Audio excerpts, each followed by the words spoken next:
नमस्कार दोस्तों। ध्रुव राठी कहते हैं कि धुरंधर सिर्फ एक फिल्म नहीं बल्कि बीजेपी का सबसे महंगा इलेक्शन एडवर्टाइजमेंट है। वो कहते हैं कि फिल्म का मकसद एंटरटेनमेंट नहीं बल्कि लोगों का ब्रेन वॉश करना है। धुरंधर 2 कोई एंटरटेनमेंट के मकसद से बनाई गई फिल्म नहीं है, ये बीजेपी की सबसे एक्सपेंसिव इलेक्शन एडवर्टाइजमेंट है। लेकिन सवाल ये है, अगर कोई फिल्म मोदी जी को स्ट्रॉन्ग लीडर दिखा दे तो वो अपने आप प्रोपेगेंडा बन जाती है। और अगर किसी फिल्म में मोदी जी का आलोचना हो तो क्या वो सच्चाई कहलाती है? ध्रुव राठी वीडियो की शुरुआत ही डायरेक्टर आदित्य धर की आलोचना करके करते हैं। जब मैंने धुरंधर फिल्म पर वीडियो बनाया था तब मैंने कहा था कि इस फिल्म के डायरेक्टर आदित्य धर बीजेपी के चाटुकार हैं। आज मैं इस चीज के लिए माफी मांगना चाहूंगा। मुझे नहीं लगता दोस्तों कि बीजेपी के चाटुकार है, अब मुझे लगता है कि ये महाचाटुकार है। लेकिन क्या यह निष्पक्ष एनालिसिस है या फिर शुरुआत में ऑडियंस के दिमाग में एक नेगेटिव सेट करने की कोशिश की जा गई? ध्रुव राठी कहते हैं कि असम के मुख्यमंत्री हेमंत बिस्वा शर्मा ने कहा था कि जो धुरंधर को देखेगा वो बीजेपी को ही वोट देगा। असम के सीएम हेमंत बिस्वा शर्मा ने पब्लिकली बोला जो लोग धुरंधर देखने जा रहे हैं वो बीजेपी को वोट करेंगे। जो धुरंधर देखने जा रहे हैं वो लोग बीजेपी को वोट डालने वाला है। अच्छा है मेरे लिए। लेकिन किसी नेता के बयान से पूरी फिल्म की स्टोरी झूठी कैसे हो जाती है? अगर किसी पॉलिटिकल लीडर ने किसी फिल्म की तारीफ कर दी तो उस फिल्म के सारे फैक्ट्स अपने आप गलत हो जाते हैं। और सबसे दिलचस्प बात, ध्रुव राठी दावा करते हैं कि यह फिल्म मुसलमानों के खिलाफ हेट फैलाता। फिल्म के शुरू में ही एक सीन है जहां पाकिस्तान में एक सिख आदमी को फेक ब्लास्फेमी चार्जेस पर जिंदा जला दिया जाता है। मॉब जो वहां मौजूद है वो सर तन से जुदा के नारे लगा रहा होता है। पॉइंट ये नहीं है कि पाकिस्तान में असल में ऐसी घटनाएं होती हैं या नहीं। पॉइंट ये है कि अगर बीजेपी की एडवर्टाइजमेंट करनी है तो उसमें मूड सेट हिंदू मुसलमान के बीच नफरत फैलाकर ही किया जाएगा। क्योंकि लेकिन अगर पाकिस्तान में ब्लेसफेमी लॉ के नाम पर वायलेंस की घटना हुई तो उन्हें दिखाना हेट फैलाना है या एक रियल प्रॉब्लम को दिखाना? किसी एक्सट्रीम मॉब को दिखाना पूरी मुस्लिम कम्युनिटी को दिखाना नहीं होता है, और यही डिफरेंस समझना जरूरी है। आगे ध्रुव राठी कहते हैं कि फिल्म मोदी जी के हीरो बनाने की कोशिश करते हैं। लेकिन सवाल ये है, क्या 2014 के बाद भारत का फॉरेन पॉलिसी आतंकवाद के खिलाफ एक्शन और इंटरनेशनल लेवल पर भारत की पोजीशन पहले जैसे रही है? इस पर अलग अलग ओपिनियन आ सकते हैं, लेकिन हर पॉजिटिव पोर्ट्रेयल को प्रोपेगेंडा कह देना क्या खुद एक पॉलिटिकल व्यू पॉइंट नहीं हो सकती है? आज इस वीडियो में हम ध्रुव राठी के क्लेम्स को 1 बाय 1 देखेंगे और फैसला आप करना कि धुरंधर एक फिल्म है या पॉलिटिकल एडवर्टाइजमेंट। अब आते हैं ध्रुव राठी के सबसे बड़े एलिगेशन पर।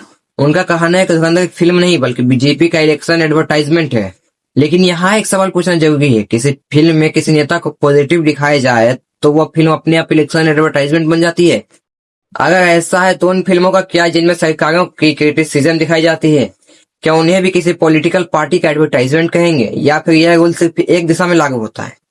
ध्रुव राठी कहते हैं कि फिल्म ऑडियंस को इन्फ्लुएंस करने की कोशिश करती है, लेकिन सच ये है कि हर फिल्म ऑडियंस को इन्फ्लुएंस करने की कोशिश करती है।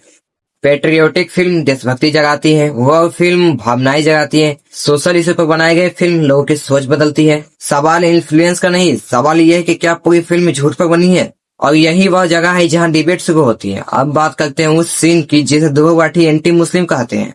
उनका कहना है कि फिल्म की शुरुआत में पाकिस्तान में एक सिख व्यक्ति पर हमला दिखाया गया ताकि मुस्लिम हिंदू के बीच हेट पैदा किया जा सके। फिल्म के शुरू में ही एक सीन है जहां पाकिस्तान में एक सिख आदमी को फेक ब्लास्फेमी चार्जेस पर जिंदा जला दिया जाता है। मॉब जो वहां मौजूद है वो सर तन से जुदा के नारे लगा रहा होता है। पॉइंट ये नहीं है कि पाकिस्तान में असल में ऐसी घटनाएं होती हैं या नहीं। पॉइंट ये है कि अगर बीजेपी की एडवर्टाइजमेंट करनी है तो उसमें मूड सेट हिंदू मुसलमान के बीच नफरत फैलाकर ही किया जाएगा। क्योंकि आप जाके एक बार सर्च कीजिए, क्योंकि पाकिस्तान पर माइनॉरिटीज पर कभी हमला हुआ ही नहीं। क्या ब्लेसफेमी लॉ का मिसयूज कभी नहीं हुआ? क्या सिख हिंदू ईसाई कम्युनिटी ने बरसों से ऐसी घटना की शिकायत नहीं की? अगर कोई फिल्म ऐसी घटना दिखाती है तो क्या वह अपने आप हिट बन जाती है या फिर वह एक रियल प्रॉब्लम के ऊपर अटेंशन दिला गई? किसी एक्सट्रीम मॉब को दिखाना पूरी मुस्लिम कम्युनिटी को दोषी ठहराना नहीं। इन दोनों बातों में बहुत डिफरेंस है। अब आते हैं मोदी जी वाले हिस्से पर। ध्रुव राठी कहते हैं कि फिल्म में विलन भी मोदी जी की तारीफ करते हैं और इसलिए यह प्रोपेगेंडा है। देखिए फिल्म की सबसे मजेदार प्रोपेगेंडा ट्रिक, धुरंधर 2 के विलन की जिम्मेदारी सिर्फ विलन बनने की नहीं है, इन बेचारों को हर सीन में मोदी की तारीफ भी करनी पड़ रही है। दाऊद इब्राहिम का कैरेक्टर कहता है जब से ये चाय वाला आया है हमारे लोगों में डर बढ़ गया है। लेकिन फिल्मों में यह टेक्निक नहीं है कि किसी फिल्म में विलन हीरो से डरता है ताकि ऑडियंस को उसकी पावर समझ आए।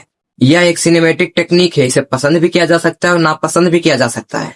लेकिन सिर्फ इसके आधार पर पूरी फिल्म को पॉलिटिकल एडवर्टाइजमेंट घोषित कर देना यह बहुत बड़ा कंक्लूजन है। और अब आते हैं सबसे दिलचस्प हिस्से पर। ध्रुव राठी कहते हैं कि फिल्म हिस्टोरी को रीराइट कर रही है। लेकिन इस फिल्म में इतने झूठ भरे हैं कि इसके जरिए देश का इतिहास रीराइट करने की कोशिश की जा रही है। लेकिन क्या एक फिल्म पूरी तरह हिस्टोरी हो सकती है? लगभग हर बड़ी बायोपिक, हर वॉर फिल्म और हर पॉलिटिकल फिल्म एक रियल इवेंट और ड्रामेटिक प्रेजेंटेशन का मिक्स होती है। इसलिए असली सवाल ये नहीं कि फिल्म में ड्रामा है या नहीं, असली सवाल ये है कि ऑडियंस उसे फिल्म की तरह देख रही है या एक हिस्टोरी बुक की तरह। और यही फैसला आखिर पब्लिक करती है, कोई यूट्यूबर नहीं, कोई पॉलिटिशियन नहीं। इसलिए इस पूरी डिबेट में सबसे महत्वपूर्ण चीज है क्रिटिकल थिंकिंग। फिल्म देखिए, क्रिटिसिज्म भी सुनिए, लेकिन फैसला खुद कीजिए, क्योंकि डेमोक्रेसी में सबसे बड़ी ताकत किसी यूट्यूबर के पास नहीं, किसी पॉलिटिशियन के पास नहीं, बल्कि आपकी अपनी खुद क्रिटिकल थिंकिंग की होती है। धन्यवाद, मिलते हैं कल के वीडियो में।